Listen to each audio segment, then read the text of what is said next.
It's time to talk sports. It's Hacksaw's Headlines, a panorama of the world of sports, stories, comments, and opinions. Touchdown, San Diego! Now, here's iconic sports talk show host Lee Hacksaw Hamilton and co-host John Riley.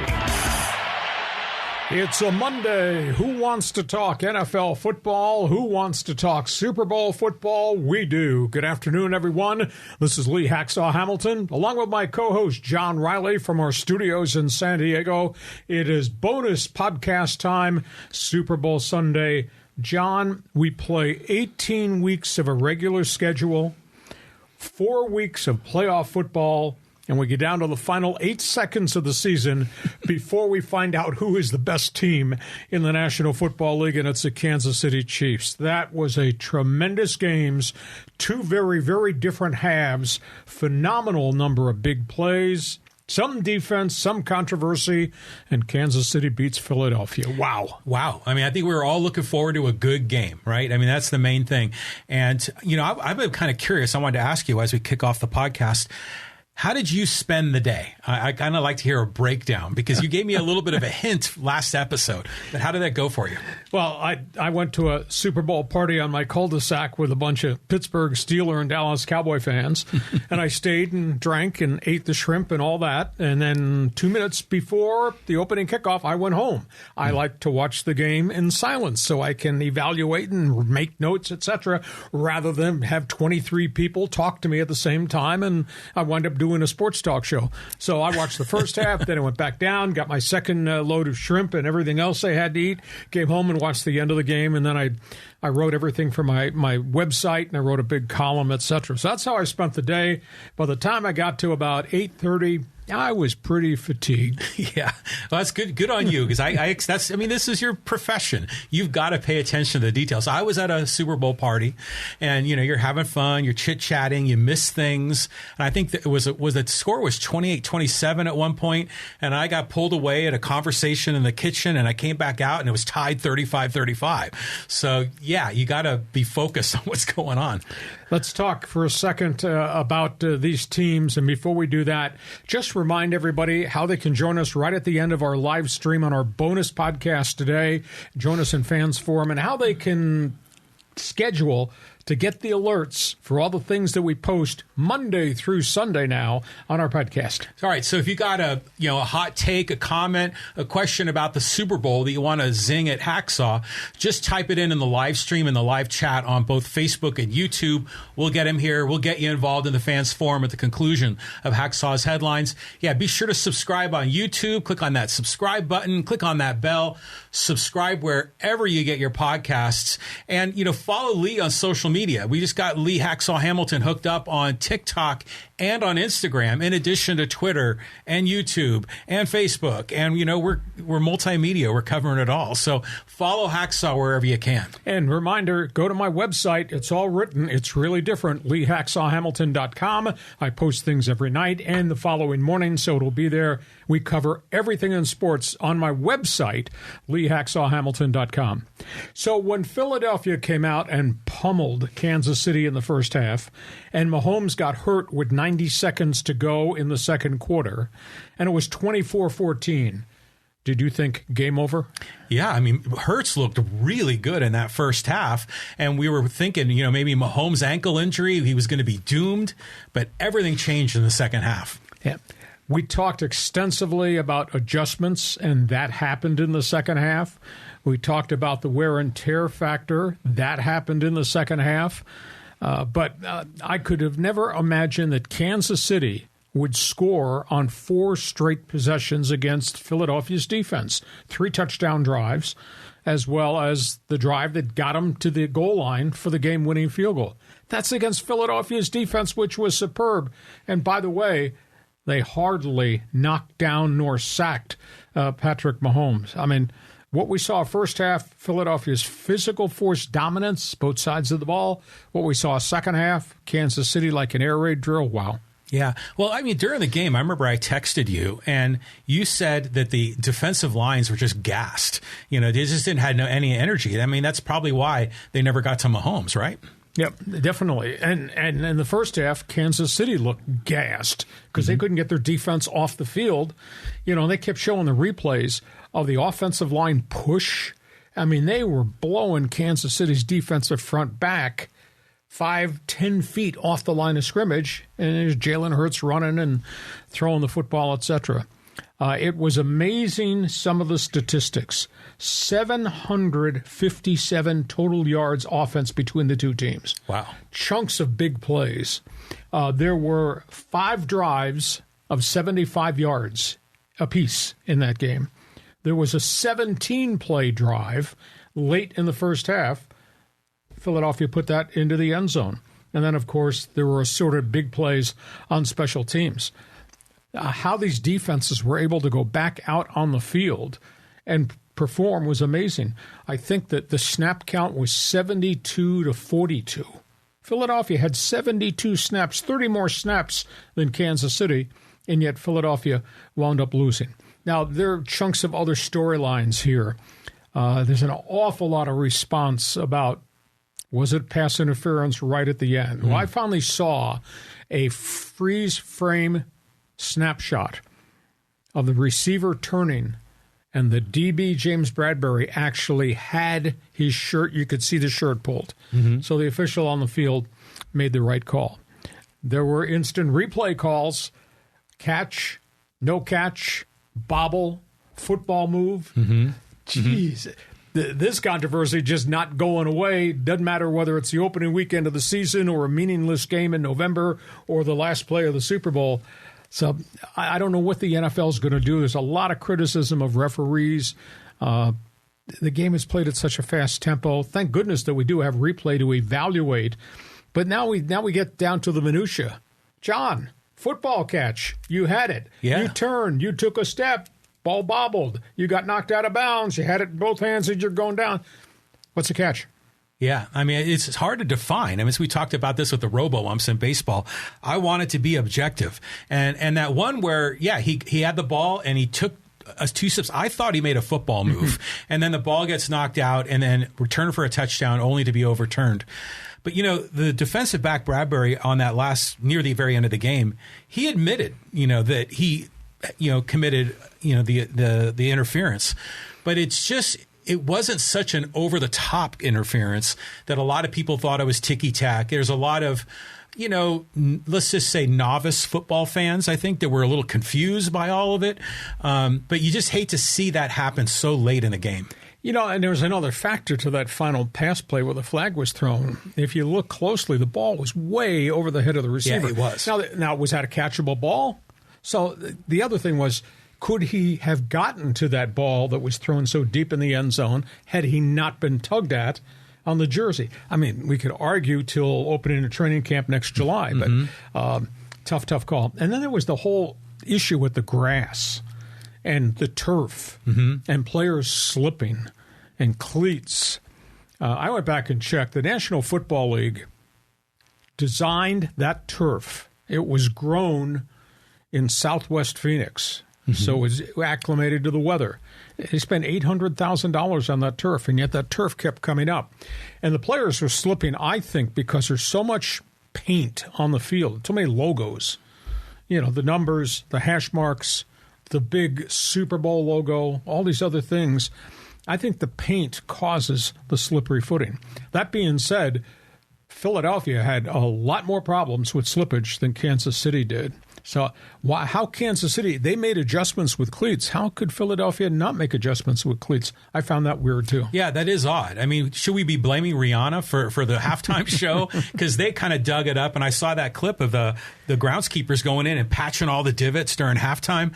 I mean, which, by the way, it is remarkable that they can wheel out that halftime show and have it go off mostly without a hitch and get them off the field in such a short amount of time.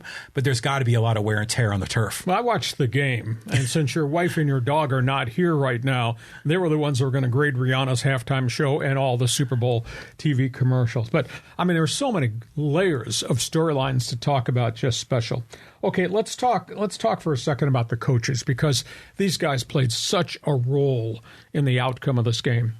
I kept looking at Andy Reid and saying, okay, what is he going to do at halftime? Because they're obviously getting punished by such a physical force Philadelphia front on both sides of the ball. And Andy Reid came out in the second half, made adjustments that maybe the average eye wouldn't see, but I watched it closely, and I said, wow. And then they started to make things happen. Andy Reid, you ever been to an art gallery? Yeah. You walk into an art gallery, and there's all types of paintings on all these different walls, and they're all different styles, and whether they're pastels or they're, water prints, what. Andy Reid has an art gallery mind. I wonder what goes on inside that mind about, we have this structure we're going to run. Well, this isn't working. We'll go over here. We'll look at this painting, and we'll put that in the game. And that's what he did. Mahomes was hurt. First thing that I saw when they came out, Mahomes was taking snaps under center for the first two possessions. Why? Shotgun, more pass rush. Got to throw out of that formation for the most part. Under center, he can run the football, hand it off. All he's doing is doing this, doing that. He's not rolling out. He's not scrambling from trouble. Occasionally, he dropped back in the pocket and threw downfield. So Andy Reid, to start, took a lot of the wear and tear factor off Mahomes and the injured ankle by having him go under center. And then I remember telling you on our Super Bowl preview last Thursday, keep an eye out for motion. What happens in their formation? Running guys behind the line of scrimmage, try to create mismatches. And that's what they did. Mahomes is there. They ran motion to JUJU Smith a bunch of times, Kadarius Toney, then the rookie Sky Moore. And what happened? Philadelphia linebackers in coverage had all types of trouble keeping up with these guys. Where are they going? How am I going to get there? And they ran some fake plays out of motion just to see how Kansas City could execute it and how Philadelphia would react to it. And then finally, they called a jet sweep, which was part of this motion thing.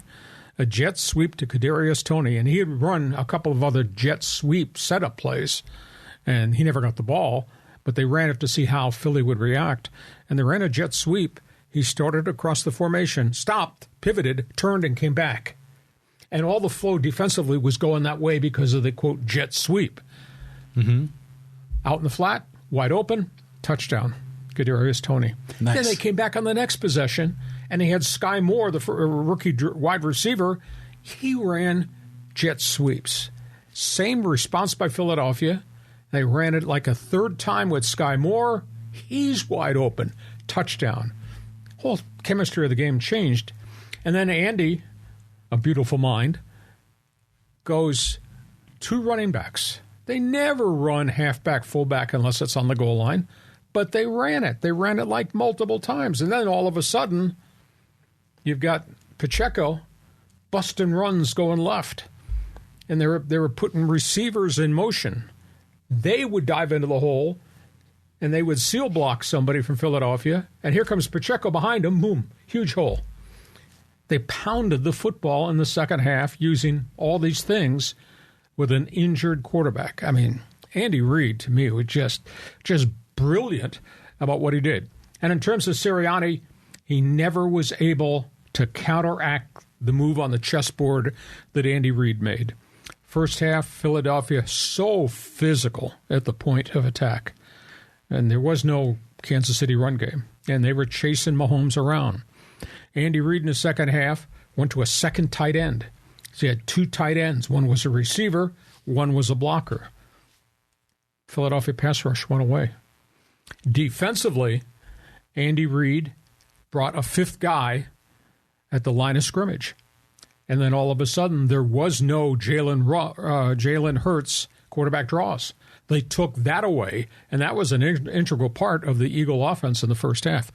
Sirianni never was able to cope with the chess moves made on the board by Andy Reid in the second half, third quarter, fourth quarter, and that's what changed the whole chemistry of the game. And, I mean, like I said, Guy's got an art gallery of a mind. Yeah, it's always great when you run across people like this in sports or really even in business. People like Steve Jobs that can revolutionize. They can see things that we don't see. It's not just a chess game, but it's 3D chess, right? So you got to give a big hat tip to Andy Reid on all of this. I just love that innovation in him. But let me ask you this, Hacksaw. Do you think he's done, or is he still going to be coaching for a few more years? I think he'll coach as long as he wants to coach, and he's already said, I'm coaching in 2023. Teams change, coaching staffs change. I think he may lose Eric Bieniemy as his offensive coordinator, but Andy's not ready to walk away from the National Football League. But I was fascinated. And a guy asked me this morning, because he listens to our podcast, he said, how do they have time to put all this stuff in preparing for the Super Bowl? I said, understand this, John. You got 2 weeks. And I think what Andy Reid does, this is plan A. This is what we're going to run. Now, if we have a problem, we have a plan B, an alternate we can go to. And by the way, you got 2 weeks to do all the snaps in practice on the field and your walkthroughs with plan A, but you also delegate a certain amount of time to go to plan B, and plan B is what worked with what they did with motion, what they did with jet sweeps, what they did with two backs, which they never, ever show unless it's down on the goal line. It's just beautiful mind. And I was impressed. Sirianni, he was so emotional. He cried before the game. I don't know if you saw the picture, the close-up shot during the national anthem. Yeah, I did. He was so amped. I was pretty impressed with him afterwards. They were disappointed, but they weren't brokenhearted. Geez, they went down to the final 8 seconds of the season before the game was decided. He was really pleased. His players are really pleased. I think what they're going to find, though, and because all teams who go to the Super Bowl, including when I was the voice of the Chargers, well, we'll get back there. Oh, yeah. It is so bloody hard to get back there. You can't take that for granted. But I thought Sirianni handled the setback in the final seconds really well. There were things that I just questioned when they could not run quarterback draws with Jalen Hurts. Why weren't they running the running backs? Because Miles Sanders, that's a 1,600-yard rusher. Let him run power ball. Let him run sweeps. He's so big and physical, and get him out on the edge because they closed the gates on Jalen Hurts. Hurts had a great day, 374 all-purpose yards for a second-year quarterback. I was really, really impressed. Yeah, he's got a great, bright future ahead of him. But I was just thinking, with Andy Reid, the beautiful mind, do you think he purposely goes out and recruits players that are high IQ players? Because remember that play near the end when McKinnon ran towards the goal line and then slid at the 1 to let the clock continue. I mean, that was good thinking right there. Football smarts. Yeah. You don't always see that Sunday to Sunday in the league. I agree with you. But they recruit, I think more than anything else, they recruit raw speed. Holy cow, they go get guys. And if you just think about it, Pacheco came from Rutgers, tough guy, extra gear. McKinnon used to be a Minnesota Viking, extra gear, tough guy. Kadarius Toney, I mean, that's a Blazer, unwanted by the New York Giants. Couldn't stay on the field, couldn't stay healthy, had a lot of junk off the field. Giants got rid of him. They picked him up. Do you think he made a few big plays? Yeah. Oh, and, JUJU Schuster-Smith, size wide receiver, physicality. You watch him seal block guys, linemen, defensive ends. He's a physical force guy. So they go after a certain type of player, and geez, they hit the jackpot on virtually all the kids they got. Okay, let's move on. Next gun. We'll talk about role players here. The guys that are not named Patrick Mahomes, but JUJU SMITH-SCHUSTER came from the Steelers. And boy, did he have a strong second half of the season. And Pacheco obviously came from Rutgers. And because of Pacheco, I don't know that Clyde Edwards-Helaire has any future in Kansas City. And that was a former number 1 draft pick coming out of LSU, one of Joe Burrow's teammates. Those guys really had input. Plus what Kadarius Toney did, and especially in the second half of the game. It's interesting from a front office perspective just to look at general managers, and we talked about Brett Veach, and we talked a little bit about Howie Roseman last week. and how they know how to go find players that fit what these coaches want to run. Yeah, I mean, it's incredible, these guys. And Pacheco is an interesting guy because you told me he was a quarterback in college, right? Mm-hmm. And they converted him to running back. And to watch that guy run, it's a different compared to other running backs because it's like he has this fast twitch muscles. And when he's powering, he, like you say, he's got an extra gear. And when you think he's going down, he's still going at 100%. A very impressive young man. Interesting. He wears number 10, Tyreek Hill's number. How about that? Yeah. And the other angle to this, too, is usually, you always see these cases of like guys that are quarterbacks and they come to the NFL and they would move them to other positions. And, there was kind of talk, there was a little bit of racism involved with some of those things. But Pacheco is legit. And boy, is he just really in the right spot with the right QB. And now look at him. He's a star on the field. And like you said, the number 1 draft pick, man, he's on the bench watching. First year in the NFL. And look at the integral role he played running the ball, catching the ball out of the backfield, and just giving power. Every time he touches the ball, somebody's going to get hit, and he's the one who's going to be delivering the blow. So, I mean, you look at the roster that Brett Veach put together for Andy Reid is spectacular. Let's talk about the quarterbacks. Okay. So, Patrick Mahomes, I mean, MVP was the regular season MVP. Was he the Super Bowl MVP too? Yes. He got that. It's the second time he's been the MVP for the Super Bowl. This young man, is he the next Tom Brady? Is the Tom Brady. Okay, is. He got 48 of the 50 first-place votes for the National Football League MVP. Mm-hmm. How about the grit and determination to get back on the field after re-injuring that ankle again? And how about the grit and determination when they needed him to make a play to run out of traffic, 26-yard scamper down the sidelines. Next thing you know, they're getting in field goal range, get the help with the penalty, and then bingo, kick the game-winning field goal. His leadership capability is just off the charts, and his athletic ability is phenomenal. I read a story that was really interesting. We've been mesmerized when we watch him play, and we see him predominantly in games when Kansas City plays the Chargers, and the games are always televised here in San Diego. I heard a story about how he became accomplished at making all the plays that he makes. All the contortions, moving the pocket, throwing off the wrong foot, the accuracy when he's in trouble. His father, of course, was a pitcher for the Minnesota Twins. Patrick Mahomes Jr. played a lot of baseball. Mm-hmm. He was a shortstop, which is usually the most athletic position of anybody in the field. And he related this past Super Bowl week about how he became accomplished throwing the football from so many different angles. Because he was a shortstop, he mastered, obviously, the over-the-top throw from deep in the hole.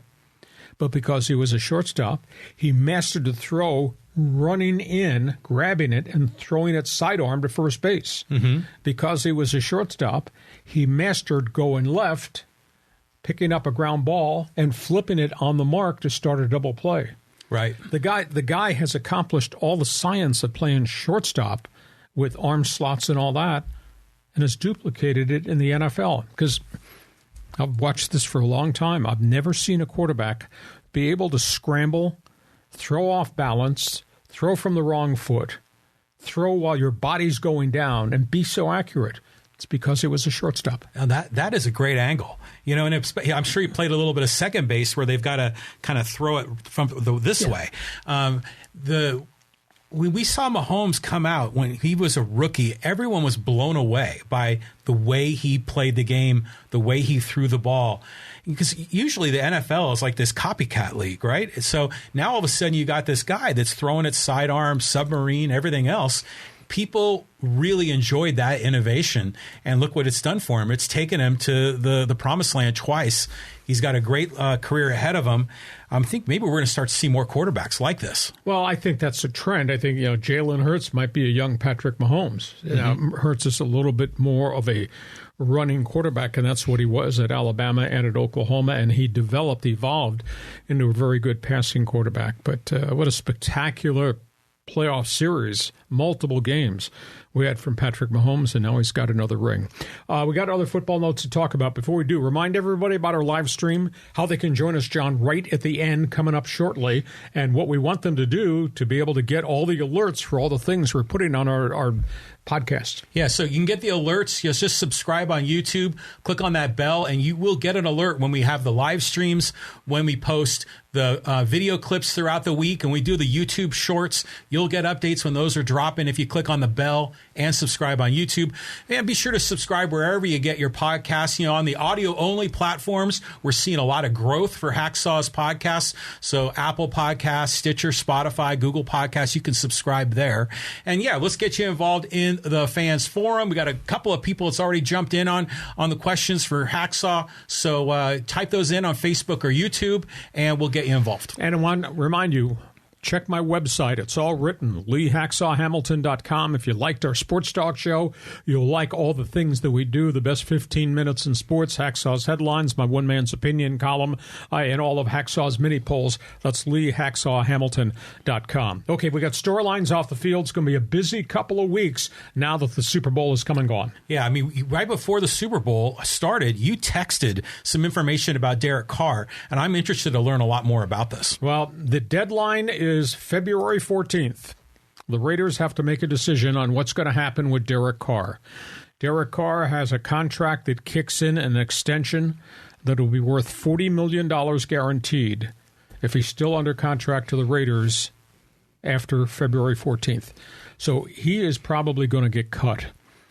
The background is they yanked him from the lineup, and they've indicated at the end of the Raiders season, we're going to play Jared Stidham, and we just want to see what he's got to offer. Derek Carr walked away from the Raiders. Derek Carr's agent went to the Raiders and said, we would like the opportunity, if you're going to trade us, for us to meet with potential teams that Derek would be interested in going to. The Raiders said no. So they sat and they sat and they sat, and the Raiders have wound up wasting about 6 weeks of time. And then finally, Carr went back to the Raiders and said, would you rethink this? And they said no. Said no a second time. Derek Carr said, you will not allow us to talk. I will invoke the no-trade clause in my contract, and I will block any deal you try to make with anybody. I won't accept it. And I'm going to leave as a free agent on February 14th, and you'll get no compensation. So last Friday at midnight, the Raiders changed their mind and said, you have an opportunity. He went and spent 2 days with the New Orleans Saints, and it looked like that's where he was going to wind up, because the Saints and the Raiders had agreed upon draft pick compensation to make a Carr trade go if Carr could come to agreement on a restructured contract. New Orleans cannot pay him $40 million a year. They have enormous cap problems, but evidently they were working on different dollar figures and how to do it to make it work with their salary cap problem. And then yesterday, he decided, I'm not going to New Orleans. And he informed the Raiders the clock has run out. There's no time for me to go somewhere and meet somebody else, be it the Washington Commanders or the Carolina Panthers, because you wasted 5 weeks. Yeah. So as we sit here on our bonus podcast on Monday, not going to be traded. Raiders cannot afford a $40 million contract. He's probably going to get released either late Tuesday night or Wednesday morning. Allows him to go on the open market. Now, he won't have a $40 million contract, but he'll have the chance to handpick where to go. And to go, to me, makes sense, is probably Carolina Frank Reich, with an owner who's got cap space and is not afraid to spend. And they have no quarterbacks in Carolina now at all. So I would think maybe that's the landing spot. The financial structure is obviously going to be different. It's not going to be a $40 million contract. But why would the Raiders just mishandle this thing? Except that Mark Davis is a bozo and doesn't know what the hell he's doing with the franchise. End of opinion, period, exclamation point, but I know I'm right. Your response. Oh, I mean, yeah, the Raiders have just been so much trouble. I mean, trying to get organized. I wish Al Davis was back. I mean, because he kind of had a system. He could figure it out. I hope Carr lands on his feet. He's a good guy. I just like him as an individual and as a player. But it's just typical of the Raiders sort of screwing themselves. It's funny, too, that we were talking last week about the New Orleans Saints in draft picks because they were coming from Denver, with the Sean Payton deal. They had a little bit of, some resources, some assets to work. But, yeah, I'm sure it probably came down to money for Carr. If they can't pay him what he wants, then there's no point. So that's where we are. We'll find out. We're going to get a much better read on this whole storyline, I think, by late Tuesday or Wednesday morning at the latest. And Derek Carr will go on the open market. That being said, his career record is 69-80. That's not real impressive. But you have to know the inner workings of the mess that the Raiders organization is. And his one-loss record, I think, is a direct reflection and relationship to just what a disaster the organization is. So everything that happened around him, blown draft picks, John Gruden, injuries, wasted money, failing number one picks, it all kind of fell at his front door, and that's why he's 69-80 as a starter in the league. But he is a good guy, and he'll be playing somewhere else next season. On we go. Next question. All right, so we got a couple more topics here. I mean, what's going on with the new head coach opportunities with the Cardinals and the Colts? 2 jobs are left. The rumor out of Indianapolis is that they're going to move on Shane Steichen, offensive coordinator, Philadelphia Eagles. Had a big role in the development, obviously, with Sirianni of Jalen Hurts. Steichen used to be here. He was a quarterback coach with the Chargers and has fast-tracked like Sirianni has fast-tracked. Steichen might well be the guy. Indianapolis, over the Super Bowl weekend, told a wide variety of the guys that they interviewed. They interviewed 15 different people. Told virtually all of them, including Jeff Saturday, we're going a different direction. So I think Steichen might well be the guy. Arizona has waited to the end of the Super Bowl. They have asked for permission to interview Jonathan Gannon, the defensive coordinator in Philadelphia. In fact, I'm led to believe that interview started on Monday, is going to continue into Tuesday. There seems to be a sentiment that maybe he is going to be the guy at a very late date to become the head coach of the Arizona Cardinals. They've been in and out of the mix. A number of the guys that they were interested in, they could not get. When Dan Quinn pulled out and said, I'm staying in Dallas with the Cowboys to be defensive coordinator, that hurt them. When DeMeco Ryans did not accept the job there and wound up going to the Houston Texans. So they had to backtrack, but evidently Gannon is probably the lead guy there. The other thing to keep an eye on, I don't have all the names right in front of me right now, will be there are a wide variety of offensive coordinator candidates available who I think are going to move. And I keep hearing through my contacts that Eric Bieniemy is going to leave Kansas City. You can't go from offensive coordinator here to offensive coordinator there, but you can go from offensive coordinator Kansas City to offensive coordinator play caller with another team, because he didn't call the plays. They could also name him assistant head coach as a way to be a move up. You can't make lateral moves in the NFL. So Bieniemy might be changing addresses pretty quickly, which that's a big storyline in Kansas City. If they lose him, just like San Francisco's losing both of their coordinators. So 49ers got some holes that they're going to have to fill now. So scramble for assistant coaches is about to begin. And we've got the 2 head coaching jobs still to be filled. Yeah, it's interesting with Bieniemy because we've talked a lot about him as another bright light. And I remember in the post-game TV show last night, Mike Vick was talking about Bieniemy and saying he deserves his shot. So hopefully he gets into the mix. But the defensive coordinator with the Eagles, Gannon, is any relation to Rich Gannon? No. Jonathan Gannon, no. Different guy. Okay. But what he's done in 2 years in Philadelphia to build that beast of a defense has impressed an awful lot of people. We've got one other name here that we want to talk about that has not really been discussed very often, and that's the guy in Green Bay. Yeah, Aaron Rodgers. I mean, it's always weird where this guy is going to end up. And how old is he, by the way? 38. So he could probably play a couple more seasons. He's still got those feats of strength. The question is who wants him, right? Well, he can still play, so there will be people out there that might want him. Now, can anybody take on a $40 million, $42 million salary cap contract? I don't know. That's a big issue. What bothers me, and he's always been outspoken, he's always been in grudge mode, he's always been about, I've been disrespected and all that, or I disagree with the front office, that's his spirit, that's his DNA. But I look at him now, and I look at Brett Favre reincarnated, how it ended with Brett Favre in Green Bay. Love me not, might retire, trade me. And, and I remember Brett Favre, New York Jets, Brett Favre, Minnesota Vikings. That wasn't very impressive. What a lousy way to go out. Yeah. So why would you want to leave Green Bay, where the next step for him would be Hall of Fame, Packer Hall of Fame at Lambeau Field, and maybe NFL Hall of Fame? Why would you leave to go somewhere else with a bad team? That's the only thing that just it doesn't jive with how you want to finish your career. Remains to be seen. He has indicated this week, John, that he was going to turn the lights out and he was going to go into isolation and he was going to decide, love me not. Do I love Green Bay or do I want to go play somewhere else? Remains to be seen. I have a hard time thinking he would ever put somebody else's colors on, but some guys do it differently, and he's really cut from a different cloth. Yeah, he is. And he said he was going to go to a dark place, to do his reflection. If you were to paint a picture and say, where would you like him to finish his career? It'd be interesting if he actually finished his career in San Francisco, given he's a Northern California guy. Obviously, they don't need him, so he could land anywhere else, but it might be like Phillip Rivers and the Colts, just like a one-year thing, and probably would hang it up. But, it's just a soap opera with that guy, both on the field and off the field.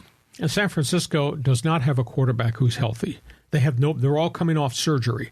In San Francisco, if they had a workout, they'd have no quarterbacks to snap the ball to if we were still working out, getting ready for another game. I think it's a long shot that he'd go to San Francisco. That's a salary cap issue on top of everything else. So interesting to see, but we got plenty of weeks now that the Super Bowl is retired, because now you're going to start putting on your player personnel hat, and we'll start talking about player moves and who fits where and what's going to happen in free agency. And by the way, we got the NFL draft still to come too. Okay, time for Fans Forum.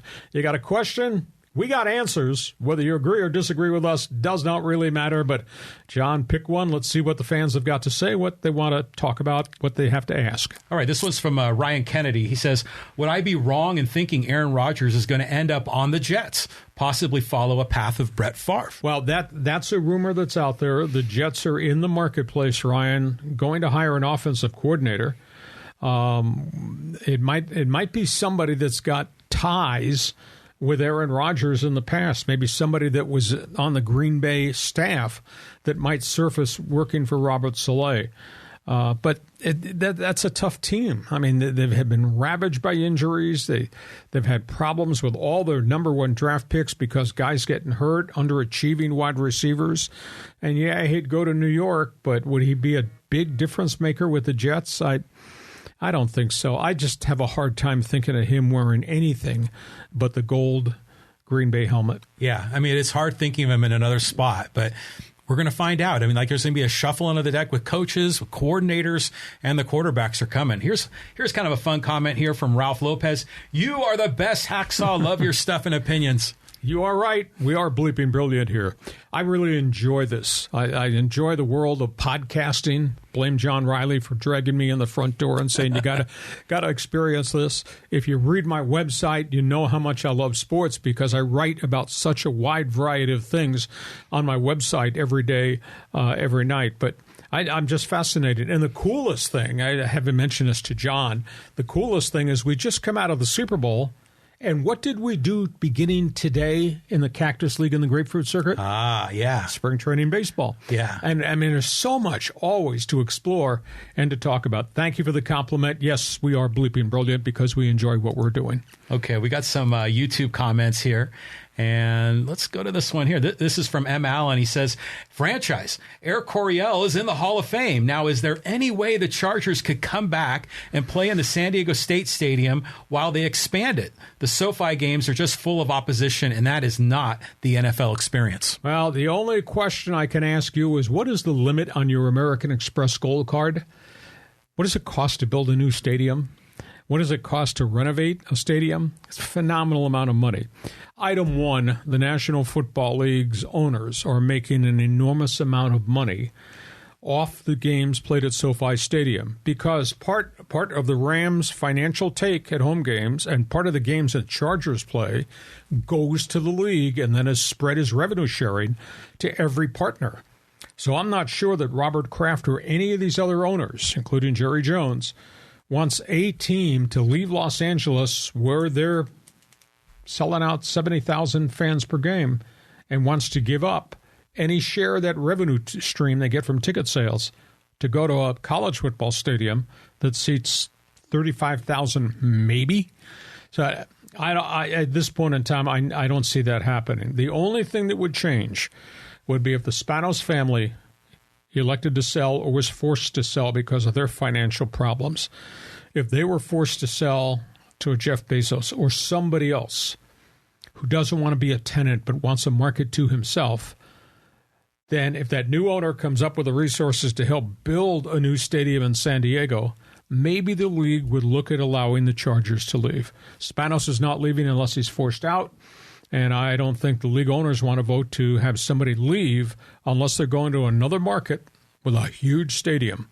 And we got a great market, great tradition of loyalty, and we don't have an NFL stadium, and SoFi is not anywhere near an NFL stadium. It doesn't have all the skyboxes you would need to generate the kind of money that they're generating in Buffalo or New England, etc. Yeah, someone pick up the phone and call Peter Seidler, call Joseph Tsai. I mean, we've got guys here in San Diego, but I don't see it happening. I mean, sadly.